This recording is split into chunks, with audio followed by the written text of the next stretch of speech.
Bienvenidos al Instituto Bamba Kaizen de Estudios Estratégicos e Integrales. Estamos aquí ahora para continuar con nuestro programa de Ciencias Humanas, donde estamos estudiando el liderazgo y la familia disfuncional. Y estamos iniciando un módulo nuevo, notas sobre estudios del trastorno límite de personalidad, primera parte. Y vamos a empezar este nuevo módulo con unas citas descriptivas sobre lo que se conoce en la abreviación como TLP, en inglés se llama Borderline Personality Disorder y se abrevia BPD o simplemente Borderline. Y aquí está la primera cita: te odio, no me dejes. Es el título del libro de Kreisman y Strauss, uno de los libros que vamos a incorporar a nuestro estudio, a nuestro programa.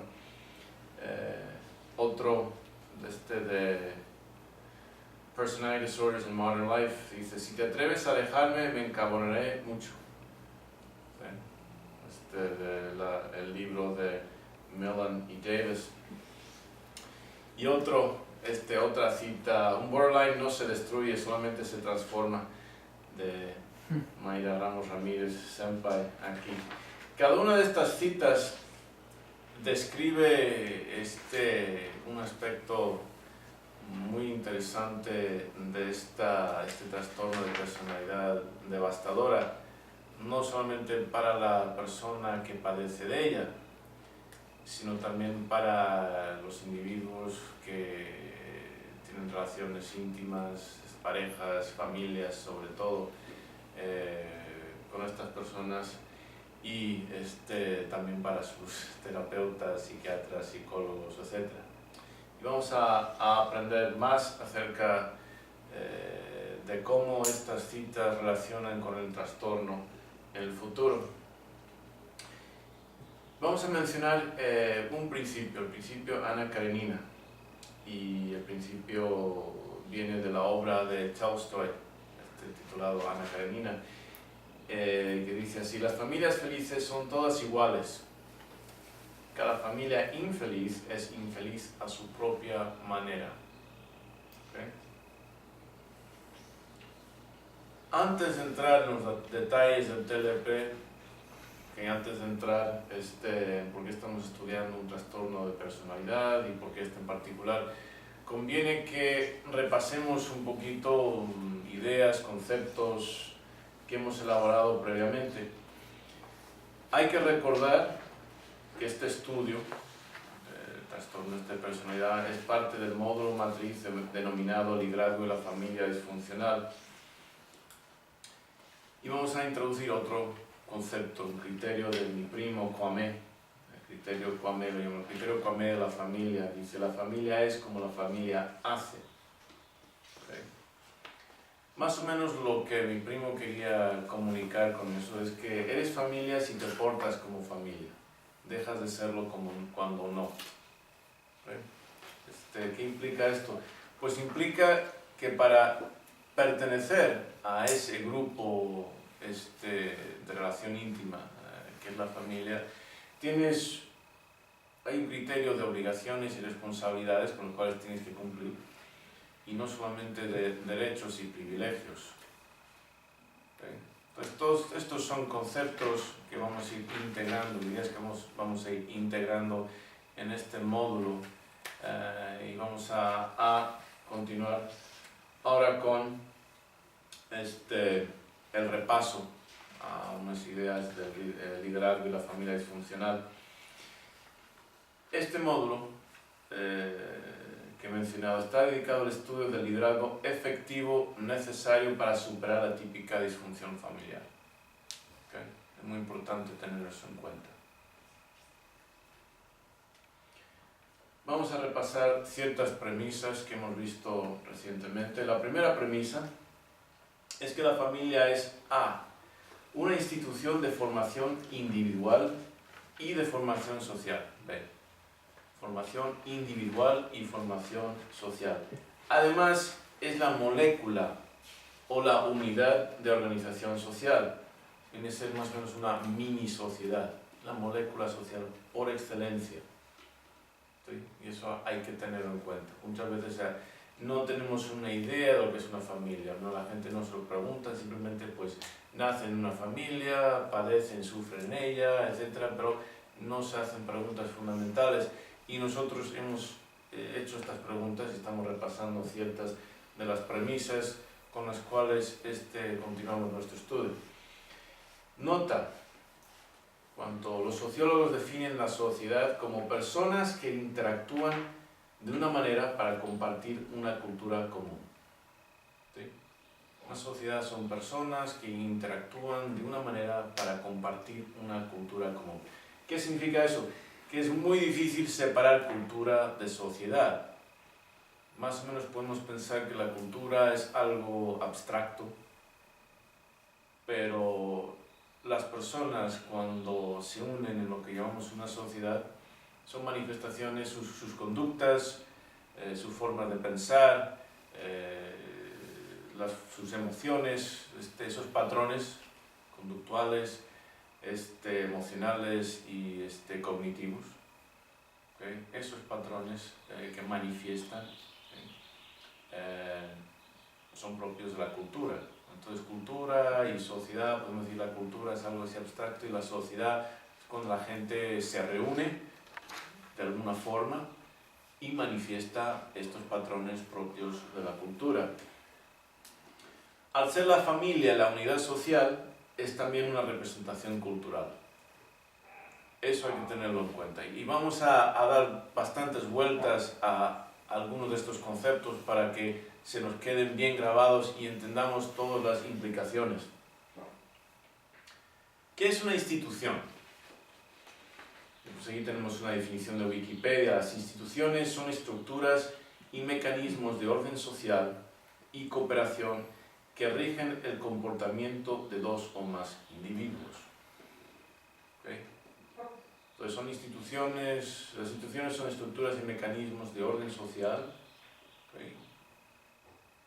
¿okay? que rigen el comportamiento de dos o más personas.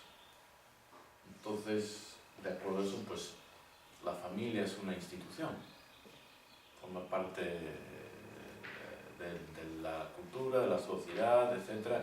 Rige o debería regir comportamiento de dos o más personas y por lo tanto es una institución. Hay que tener eso en cuenta. Continuamos con la definición de institución.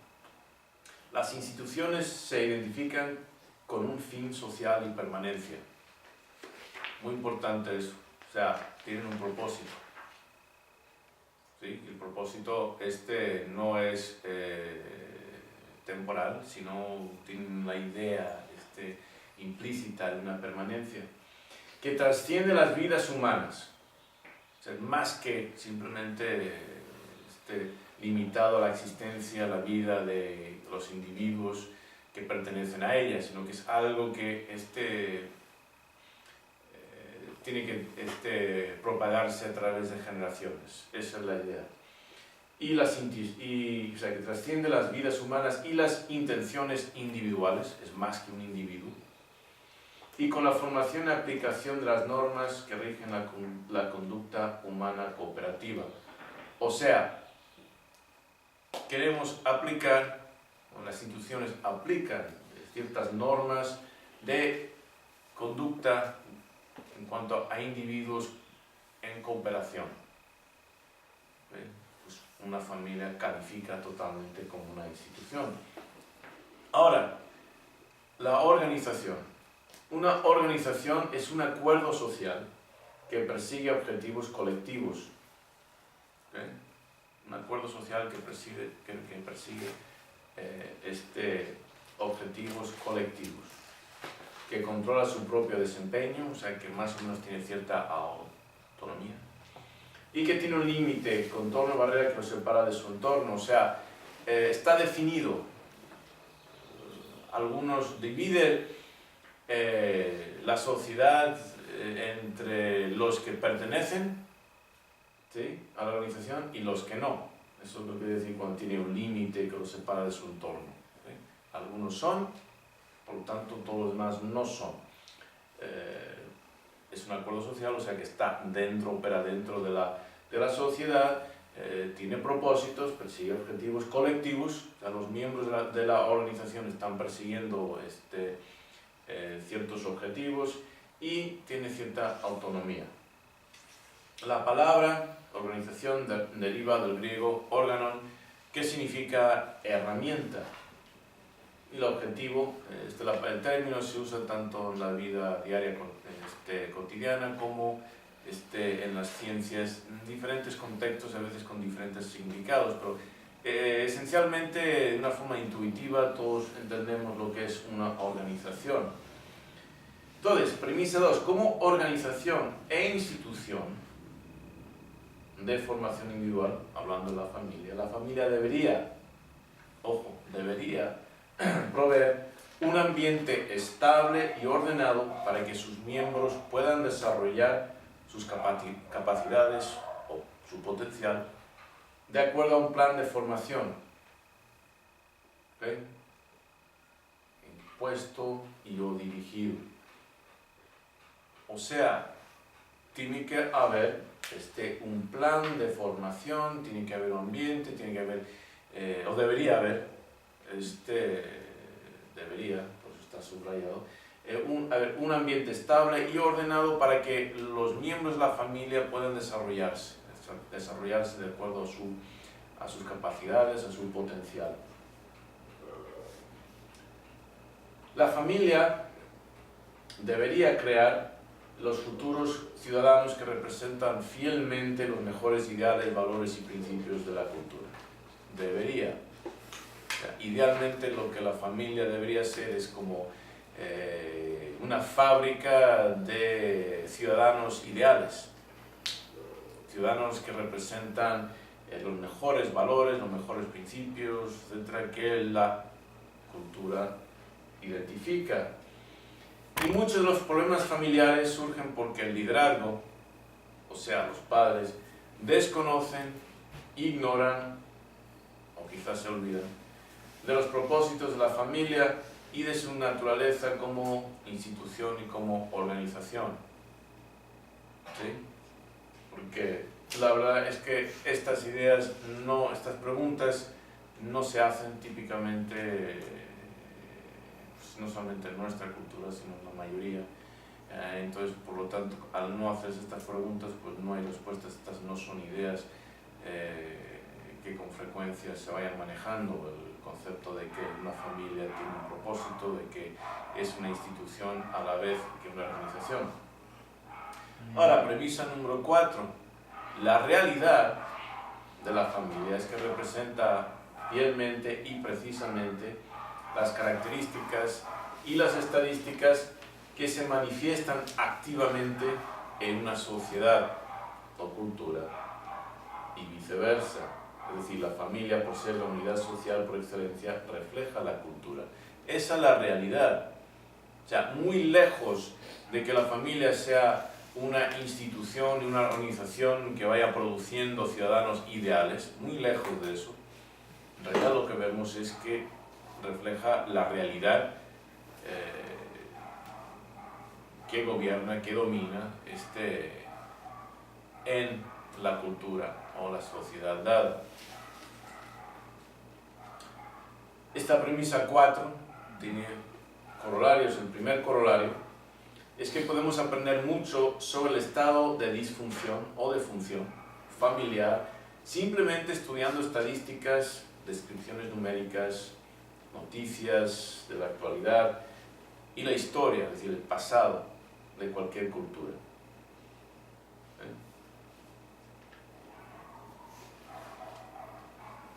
Otro corolario.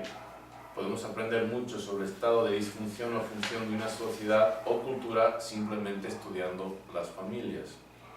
O sea, estudiando las culturas o las sociedades podemos aprender de las familias, y estudiando las familias podemos aprender de la sociedad y de la cultura. Continuamos con la premisa número 4. Cuando las características, valores, principios, ideales culturales son disfuncionales, tal y como las vemos en el tercer mundo, el resultado es que las familias tercermundistas son igualmente disfuncionales. Ya sé que esto va a chocar a muchas personas, pero es lógica. Son deducciones matemáticas. Las familias no existen independientes de la sociedad dentro de la cual se desarrollan y se forman y se desenvuelven. No están independientes de, están dentro de. Están dentro de, y como institución pues representan la cultura, propagan la cultura. Los valores culturales están siendo propagados dentro de las familias de una generación en otra generación. Entonces, si la cultura o la sociedad, que es la manifestación de la cultura en dos o más personas reunidas, si esa es disfuncional, si la sociedad es disfuncional, o sea, y las sociedades tercermundistas son disfuncionales, ¿okay?, por excelencia, entonces, por necesidad, simplemente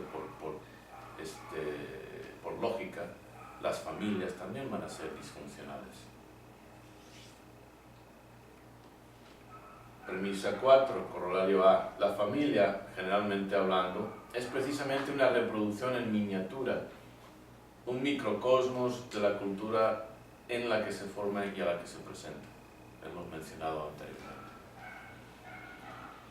Corolario B, a la premisa 4. En la medida en que la cultura es disfuncional, también lo son todas sus instituciones. Todas sus instituciones. La política, la económica, la jurídica, la policial, la educacional, la salud y las organizaciones, hospitales, bomberos, colegios, etc., incluyendo, por supuesto, la familiar. No podemos escapar de la ubicuidad, ¿sí?, de la disfunción en países disfuncionales. No se puede. Si la política es disfuncional y la economía es disfuncional, pues eso representa la sociedad, la cultura en sí. Entonces, si una de estas instituciones es severamente disfuncional, lo más seguro es que las otras lo son. Y cuando vemos varias instituciones nacionales que son disfuncionales, pues representan la sociedad. Por lo tanto, por consiguiente, las demás instituciones van a tener mayor o menor grado de disfunción, y la familia, siendo la molécula social por antonomasia, entonces esa disfunción va a estar reflejada, manifiesta y transmitida dentro de la familia. Premisa número 5. Patrones persisten. En toda sociedad, los memes, que son patrones culturales, conductuales, emocionales, cognitivos, persisten de generación en generación. Memes son como los genes, es el correspondiente a los genes. Genes son para el ADN, lo biológico, que se transmite de una generación en otra generación durante el proceso como resultado de la reproducción. Pero en términos culturales tenemos los memes. ¿Sí? Estos patrones de formas de pensar, formas de actuar, formas de sentir, ¿sí?, se van propagando, los llamamos genes, y se van propagando de una generación en generación. Patrones persisten. La familia es la institución fundamental de la transmisión cultural, y dentro de esa institución los memes se transmiten mediante la organización de la familia, de una generación a otra. ¿Cómo puedo afirmar que la típica familia hispano-latina es disfuncional? Pues es simple. Podemos ir al récord histórico, junto con cualquier descripción de la actualidad de casi todas las instituciones y de la mayoría de las organizaciones de las sociedades latinas o hispanas, y vamos a ver que demuestran la disfunción inherente en la cultura. Cabe señalar que el único país latino de habla hispana que es de primer mundo es España, y España, como hemos estudiado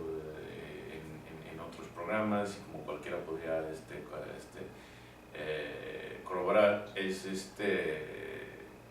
está en una situación económica muy precaria, debido precisamente a la incapacidad que España ha demostrado en unirse de una forma estable a ese nivel del primer mundo. Más evidencia: aceptar que la familia como institución y como organización no puede ser ajena a la disfunción cultural. Ya hemos aplicado esta lógica, puesto que es una institución representativa de la cultura. Si la cultura es disfuncional, pues la familia tiene que serlo, sobre todo cuando los memes culturales se transmiten de generación en generación, primordialmente dentro de la familia.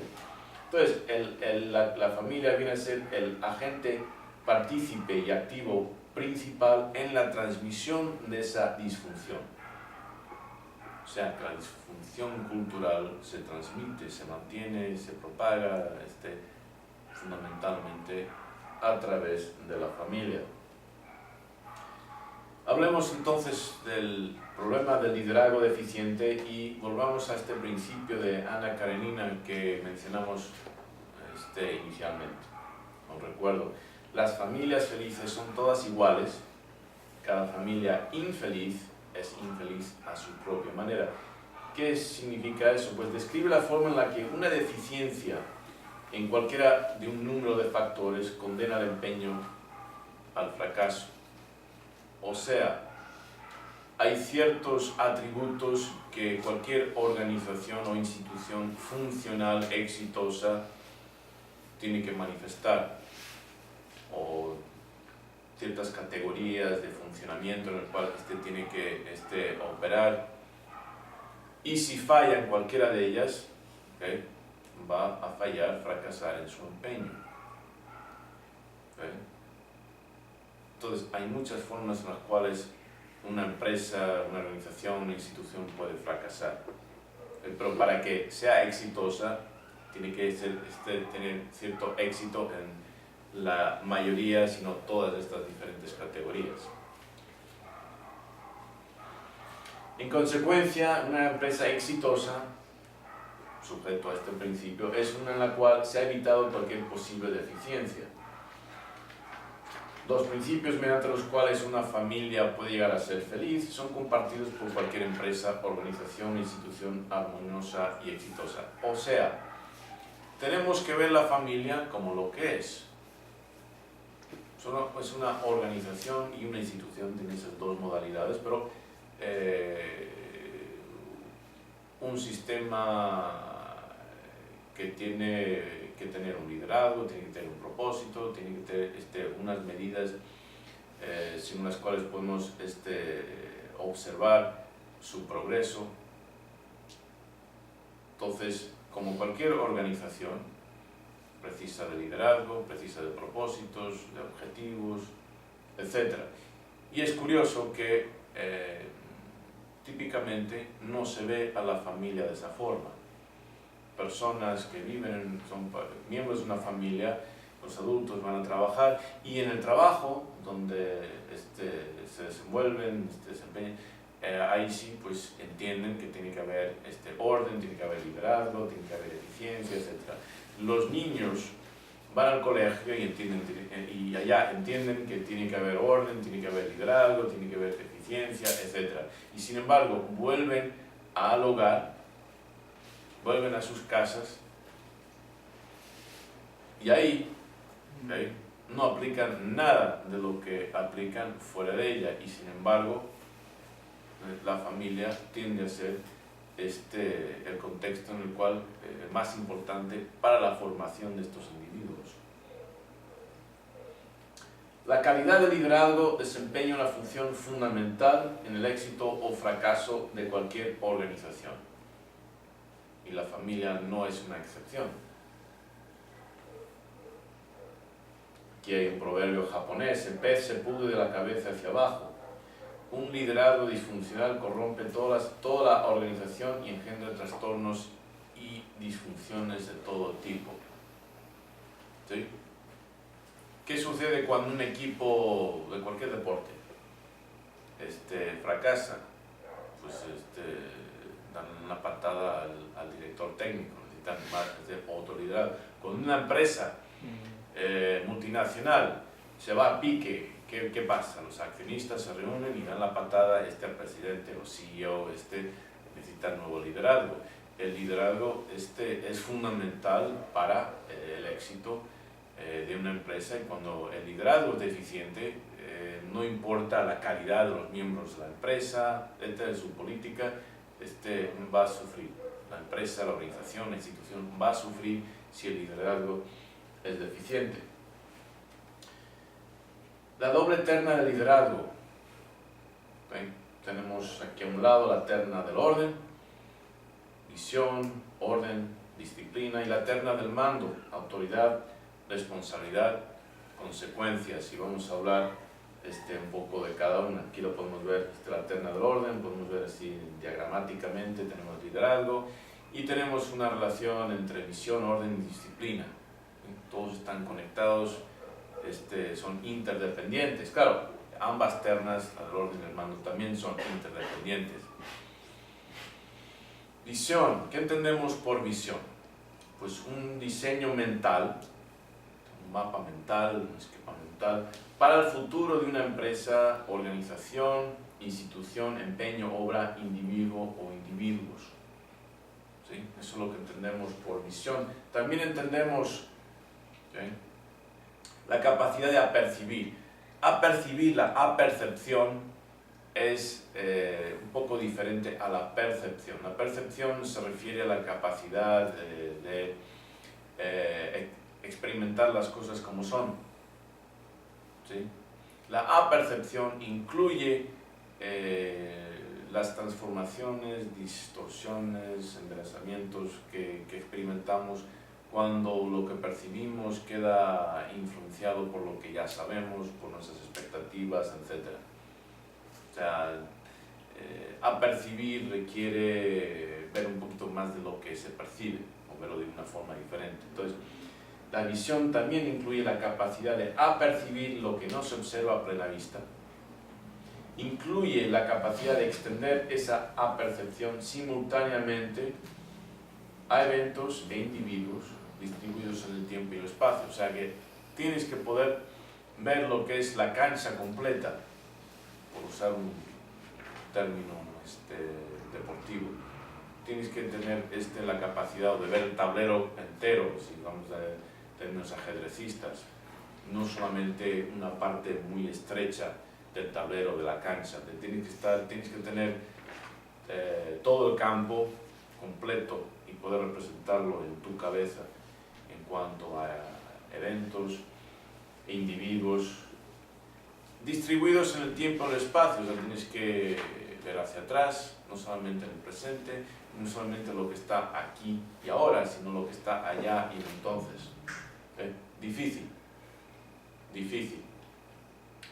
Entonces, tienes que tener esta apercepción simultáneamente en el tiempo de eventos e individuos distribuidos en el tiempo y en el espacio, pero dentro del radio de acción e influencia del líder. Todo lo que queda en el radio de acción e influencia del líder, ¿okay? El líder tiene que poder apercibirlos, y no solamente lo que está delante de él o de ella, sino más allá, todo lo que tenga que ver dentro de su radio de acción y de influencia, eventos, individuos, en el pasado, diferentes lugares, todo eso también lo llamamos visión, la capacidad de tener esa representación en mente. Orden. ¿Okay? Orden. Aquí tenemos una frase que usamos maestros Kaizen, uno de nuestros libros del instituto. Para que exista una comunidad en paz y armonía, donde exista seguridad, precisamos de una jerarquía de mando que imponga un sistema de disciplina que se imparta con decisión.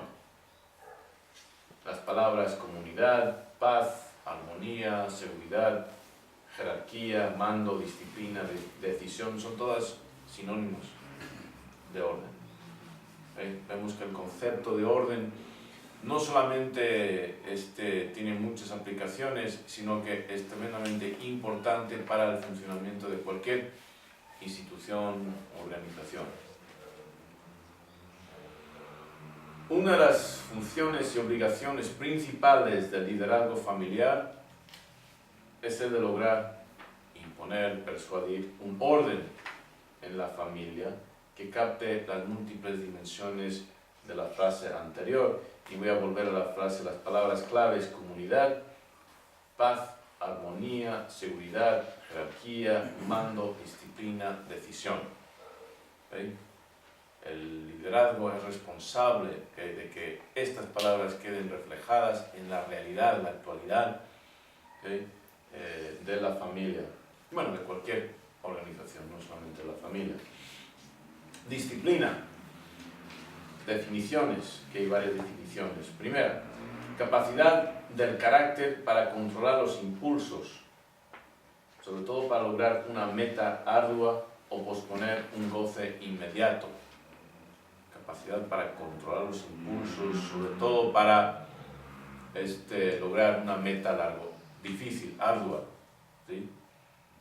A largo plazo, y para posponer un goce inmediato, no vivir buscando el placer inmediato, sino la capacidad de posponer el recibir un premio por nuestros esfuerzos a algo que en el futuro. Segundo, por extensión, un régimen normativo que se impone a un grupo, en particular militar o religioso. Un régimen normativo que se impone para lograr lo anterior. 3.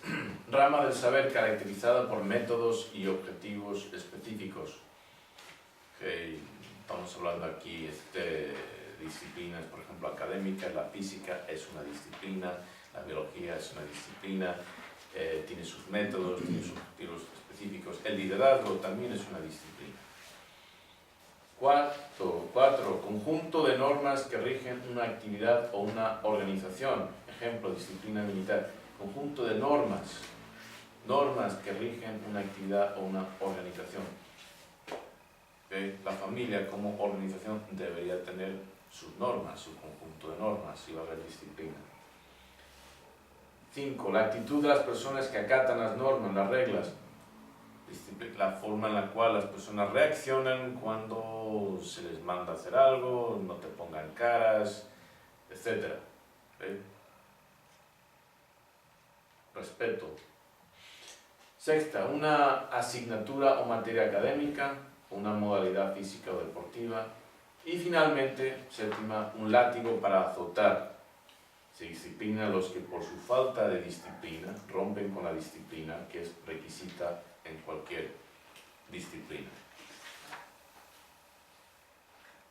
De nuevo, una de las funciones y obligaciones principales del liderazgo familiar es lograr, imponer, inculcar, educar una disciplina en la familia que capte las múltiples definiciones anteriores. Ahora veamos la terna del mando: autoridad, responsabilidad, consecuencias. ¿Qué es la autoridad? El poder reconocido para imponer la voluntad, las leyes, las reglas o las expectativas o políticas en una institución u organización, de imponerse. Hacer que se imponga, hacer que se sigan las normas, las reglas, la voluntad de uno. Eso es tener autoridad. A ver, ¿qué significa responsabilidad? Significa que una persona o entidad, una entidad, banco, colegio, un equipo, debe responder por sus acciones ante la autoridad en el poder. Debe responder por sus acciones ante la autoridad. Si nadie tiene autoridad, entonces nadie va a responder por sus acciones y estamos mal parados. Otro concepto relacionado a la responsabilidad: Las medidas adoptadas por un partido, o sea, un individuo o un grupo, responsable, suelen tener una base moral, ética o racional. Si eres responsable por tus acciones, que las llevas a cabo de acuerdo a cierto criterio moral, ético o racional. ¿Sí? Relación entre la autoridad y la responsabilidad. Esta es una de las frases que aprendí de niño en bases militares americanas. Se puede delegar autoridad, pero no responsabilidad. O sea, si uno es responsable, el comandante de la base puede delegar a otro oficial que se ocupe de algún problema. Pero la responsabilidad recae sobre él, sobre el comandante, porque él es el que, en primera instancia, tiene la autoridad. Que la haya delegado, ¿okay?, no significa que se pueda librar de la responsabilidad. La responsabilidad es suya. Consecuencias. Los resultados o efectos de una acción o condición. Consecuencias. Resultados o efectos de una acción o condición. Lo opuesto a consecuencias es impunidad. Ya, podemos pensar en consecuencias de una forma así muy leve, pues la consecuencia de soltar esto es que se cae. Okay, la consecuencia quizás para un niño tirar los platos en una rabieta, en un berrinche y romperlos, pues sería un castigo, tener que reponer los platos, etc.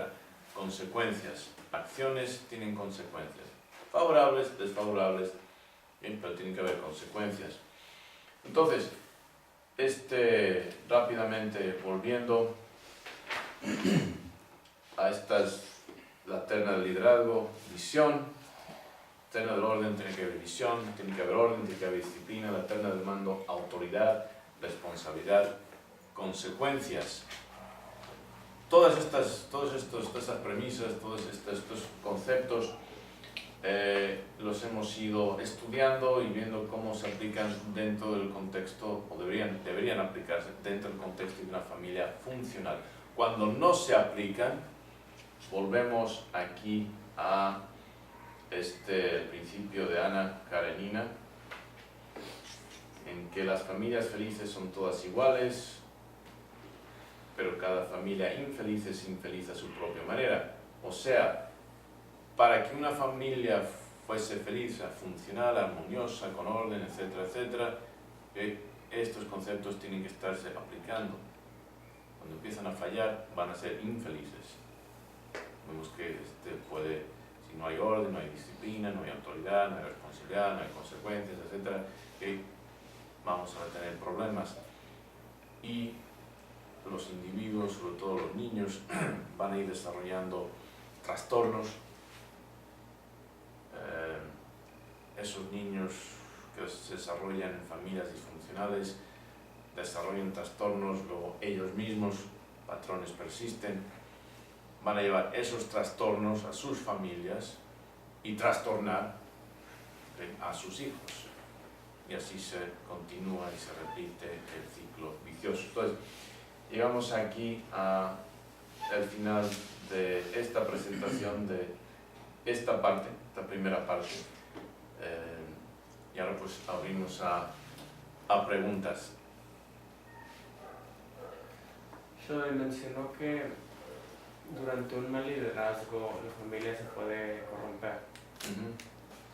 Entonces, ¿cómo afectaría a una familia si su líder tiene apegos? Si su líder tiene apegos. Apegos a nivel de codependencia con los miembros. Pues la familia, los hijos una parte de los hijos van a desarrollar apegos. Entendemos que los apegos son la otra cara de la moneda del miedo. Con los apegos viene típicamente la codependencia, ¿sí? Entonces van a desarrollar o pueden desarrollar fácilmente disfunciones psicológicas, trastornos de diferentes tipos. ¿Sí?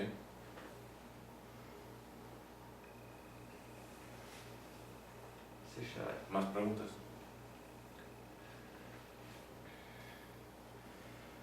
Sure, ¿qué tanta visión, bueno, eso es obvio, yo creo que esa se contesta sola, pero ¿qué tanta visión hay en Quisiera traer un caso que sucedió, si me permite, sucedió esta tarde. Se cancelaron clases en la escuela de mi hija porque hubo una fiesta para celebrar el Día de las Madres. Y en esa fiesta lo único que hubo comida, bebida y música. Y hablando de visión, se me vino eso, le comenté a ella, no hay una visión para un futuro de sus hijos, le comenté a ella, por el modo en que se comportan las gentes. Entonces eso quiere decir que es una muy buena representación de nuestra cultura, ese tipo de... Pues como mencionamos, la educación como institución o el colegio como organización pues está dentro de la cultura y lo representa. Entonces, ¿cuál es el mensaje aquí? Una fiesta es más importante que la educación, formación de los hijos. Pues no de sorprender, dado que el sistema educacional de México es de los más bajos en la OCDE. No hay sorpresas ahí. No hay sorpresas. Pues claro. Entonces, ¿y cuál es el mensaje que transmiten a los alumnos? ¿Okay? ¿La educación es importante? No comparado con una fiesta. ¿Por qué los colegios tienen que celebrar el Día de las Mamás? ¿Acaso no es el sábado? ¿No pueden hacerlo en familia? ¿Por qué tienen que quitar del tiempo que debería considerarse valioso para la formación educativa de los hijos, de los futuros miembros adultos de la sociedad, que debería considerarse más valioso que otra fiesta más? Sin embargo, así es la cultura latina. Siempre estamos preparados para fiestas y cualquier excusa para una fiesta es motivo para dejar de estudiar, dejar de trabajar, dejar de entrenar. Cualquier cosa es motivo para abandonar la disciplina, el orden, etcétera, etcétera. Entonces, pues es simplemente una manifestación más de la disfunción que caracteriza la cultura. Por algo es el tercer mundo. Entonces, hay una mentalidad tercermundista, una mentalidad de colonizado, y esa mentalidad se va a manifestar tanto en las familias como en los colegios, como en el sistema educacional en sí, como en la política. Ahí va a estar, no se esconde. Cada individuo, entonces cada individuo comparte esa mentalidad. Cada individuo es una representación de toda la cultura. Igual que cada célula contiene el ADN, que característica que es propio del cuerpo al cual pertenece. Si estás en una escena de crimen, te cortas y una gota de sangre, lo analizan, ahí está tu ADN, tú has sido. Es una representación, por lo mismo. Cada individuo es una representación de la cultura en la cual se desarrolló cada organización, cada institución, cada familia. ¿Más preguntas? Se está hablando del trastorno límite de personalidad como bajo ciencias humanas. Ajá. Y teniendo entendido que el trastorno límite de personalidad es una condición psicológicamente está definido como una condición a lo mejor neuronal de una persona, y aquí lo estamos relacionando al liderazgo. Bueno, neuronal no sea, digamos, psicológico. Claro, lo psicológico, pues sí, por supuesto, tiene que reflejar algo neuronal, porque la mente es lo que el cerebro hace. Aquí, más adelante, en la siguiente sesión, entraremos en detalle, empezaremos a entrar en detalle sobre el TLP. Pero adelantándonos un poquito, de hecho podemos brevemente volver a los comentarios, citas aquí. Te odio, no me dejes. Si te atreves a dejarme, me encabronaré mucho. ¿Sí? Estas dos citas representan muy bien y otras características de este trastorno. ¿Por qué este trastorno? Voy a adelantar un poquito, porque una de las áreas de mi investigación tiene que ver con la manera en la cual una cultura como una entidad puede manifestar trastornos como si fuera un individuo. Es decir, las culturas se pueden analizar clínicamente, diagnosticar clínicamente de una forma análoga a los individuos. ¿Okay? Y la cultura hispana es una cultura altamente borderline, altamente de TLP. ¿Sí? O sea, en los países tercermundistas, culturas tercermundistas, o el tercer mundo en el primer mundo, o sea, clases socioeconómicas deprimidas, van a manifestar más trastornos psicológicos que clases privilegiadas y culturas propias del primer mundo, donde hay menos corrupción, no voy a decir donde no hay corrupción, pero donde hay menos corrupción, donde hay más productividad, donde se valora más la educación, esas cosas que son propias del primer mundo. Entonces, esa cultura va a tener, como si fuera un individuo, va a tener un perfil de personalidad, por decirlo de una forma, muy diferente a la de una cultura o un país del tercer mundo, que es disfuncional. ¿Okay? Eso por una parte. Entonces, el TLP, por otra, adelantándome un poquito, es un trastorno de personalidad que está relacionado con muchos problemas psicológicos, otros trastornos, etc. Es casi como el portal a muchos otros trastornos y disfunciones emocionales, psicológicas, etc. A mi modo de ver, pues, una parte, pues, parte de mi formación es como psicólogo clínico, parte de mi formación es el análisis de la sociedad y cultura hispana. A mi modo de ver, está demasiado representado el TLP en la cultura hispana comparado con otras culturas en las cuales yo me he desenvuelto. Y es algo, por eso vamos a analizar más adelante, hoy no, pero vamos a analizar este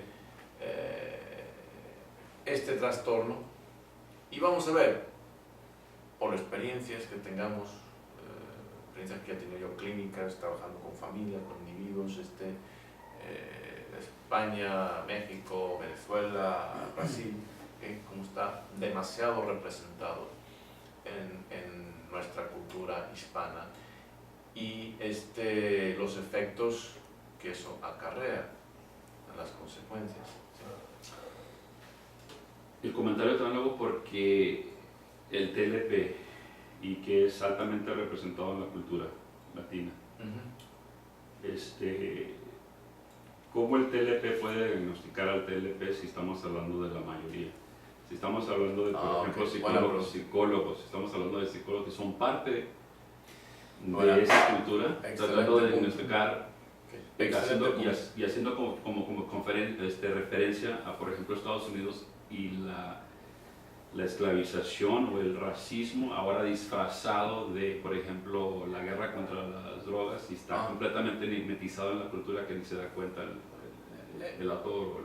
El problema para el tercermundista es darse cuenta de hasta qué punto las disfunciones propias de ese estado socioeconómico le afectan a él individualmente. ¿Sí? Es como el pez que no se da cuenta de que está mojado. Y los psicólogos del tercer mundo, pues, los psicólogos son parte de la cultura. O sea, lo que se toma como norma, como algo acostumbrado, cotidiano, convencional, normal, en un país del tercer mundo, si lo analizamos desde la perspectiva del primer mundo, es propio de lo que se encuentra en instituciones criminales. trabajando en la institución esta de juvenil, detención juvenil femenina, me di cuenta que había esas conductas que eran características de esa población criminal, pandilleras, prostitutas, etc., se consideraban normal fuera de ese contexto, o sea, en lo que es en los países latinos, España, México, etc. Pero dentro del contexto del primermundista se veían lo que son, conducta disfuncional, que rápidamente en 2 minutos... Aquí entonces la importancia de las estadísticas, ¿qué funciona para compararnos contra eso? Y poder, porque es de la única manera que podemos reflexionar ante pues nosotros mismos. Hay que entender que las estadísticas son parámetros entre los cuales nos podemos diagnosticar. Igual que hay un concepto de temperatura, la temperatura normal del cuerpo, un concepto de nivel de glucosa óptima en la sangre, o un concepto de lo que es la obesidad, etc. Eso es universal. ¿Por qué? Porque estamos hablando de la misma especie. Entonces no se da el caso que un negro de Nigeria por ser negro en Nigeria, tiene su temperatura corporal es más alto o más bajo que no. Hay variaciones, pero no por raza ni por cultura, hay variaciones individuales, pero sabemos lo que es obesidad. Y da la casualidad, por ejemplo, cuando analizamos naciones y vemos del tercer mundo y vemos, por ejemplo, se destacan en esta cuestión de obesidad, problemas de diabetes, más por encima de otros países, pues tenemos que darnos cuenta de que esas disfunciones, esas patologías corporales van acompañadas de problemas psicológicos. La mente y el cuerpo no están separados, son dos caras de la misma moneda. Ok, bien, muchas gracias por las preguntas, vamos a cortar aquí. Nuestro estudio, nuestro programa. Otro de Personality Disorders in Modern Life dice: si te atreves a dejarme, me encabronaré mucho. El libro de Mellon y Davis. Y otra cita: un borderline no se destruye, solamente se transforma, de Mayra Ramos Ramírez Senpai aquí. Cada una de estas citas describe un aspecto muy interesante de este trastorno de personalidad devastadora, no solamente para la persona que padece de ella, sino también para los individuos que tienen relaciones íntimas, parejas, familias, sobre todo, con estas personas, y también para sus terapeutas, psiquiatras, psicólogos, etc. Y vamos a aprender más acerca de cómo estas citas relacionan con el trastorno en el futuro. Vamos a mencionar un principio, el principio Ana Karenina, y el principio viene de la obra de Tolstoy, titulado Ana Karenina, que dice así: las familias felices son todas iguales. Cada familia infeliz es infeliz a su propia manera. ¿Okay? Antes de entrar en los detalles del TLP, que antes de entrar por qué estamos estudiando un trastorno de personalidad y por qué en particular, conviene que repasemos un poquito ideas, conceptos que hemos elaborado previamente. Hay que recordar que este estudio, el trastorno de personalidad, es parte del módulo matriz denominado Liderazgo de la familia disfuncional. Y vamos a introducir otro concepto, un criterio de mi primo Kwame, el criterio Kwame de la familia. Dice: la familia es como la familia hace. ¿Okay? Más o menos lo que mi primo quería comunicar con eso es que eres familia si te portas como familia, dejas de serlo cuando no. ¿Okay? ¿Qué implica esto? Pues implica que para pertenecer a ese grupo de relación íntima que es la familia, hay un criterio de obligaciones y responsabilidades con los cuales tienes que cumplir, y no solamente de derechos y privilegios. ¿Okay? Entonces, todos estos son conceptos que vamos a ir integrando, ideas que vamos a ir integrando en este módulo, y vamos a continuar ahora con... Bienvenidos al Instituto Bamba Kaizen de Estudios Estratégicos e Integrales. Estamos aquí ahora para continuar con nuestro programa de Ciencias Humanas, donde estamos estudiando el liderazgo y la familia disfuncional. Y estamos iniciando un módulo nuevo, notas sobre estudios del trastorno límite de personalidad, primera parte. Y vamos a empezar este nuevo módulo con unas citas descriptivas sobre lo que se conoce en la abreviación como TLP, en inglés se llama Borderline Personality Disorder, y se abrevia BPD o simplemente Borderline.